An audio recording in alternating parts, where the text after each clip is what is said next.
Hello viewers! ఇవాళ ఒక చిన్న టిప్‌తో వచ్చేసానండి. మనం శనగగుళ్ళు వేపుకునేటప్పుడు సరిగ్గా వేగకపోతే గనక చట్నీ రుచిగా రాదు కదా! దాని బదులు ఇలాగా నేను శనగగుళ్ళైతే మొత్తం అన్నీ కూడాను ఒకేసారి ఓవెన్‌లో పెట్టేసి 350 డిగ్రీస్ ఫారెన్‌హీట్ దగ్గర ఒక 15 మినిట్స్ బాగా బేక్ చేస్తాను. ఆ తర్వాత తీసుకొని మనకి బాగా ఫ్రై అయిపోయినాయి అనుకుంటే బయట తీసుకొని చల్లారనివ్వాలి. ఇలా చల్లారనిచ్చిన తర్వాత చూస్తే గనక బాగా వేగిపోయి రెడీగా ఉంటాయి. ఇలా చేసుకోవడం వల్ల మనకి అన్నీ ఒకే రకంగా ఏగి రెడీగా ఉంటాయండి. ఎప్పుడు కావాలంటే అప్పుడు ఈజీగా చట్నీలే గానీ, ఈటిలకైనా వాడేసుకోవచ్చు.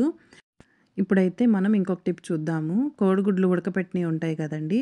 వీటిలికి షెల్స్ తీయడం ఒక్కొక్కసారి మనకి బాగా లేట్ అయిపోద్ది. అర్జెంట్‌గా ఎక్కడికన్నా వెళ్ళాలనుకున్నప్పుడు త్వరగా అయిపోవాలంటే చూసారు కదా! ఇలాంటి గ్లాస్ జార్ ఒకటి తీసుకొని మూత పెట్టేసి బాగా అటు ఇటు అనాలండి. ఇలా ఒక 1 మినిట్ అనిన తర్వాత ఓపెన్ చేసి మనం ఊరికే చాలా సింపుల్‌గా ఎలా అంటే వచ్చేస్తది. చూసారు కదా! ఎంత సింపుల్‌గా వచ్చేసాయో అవి.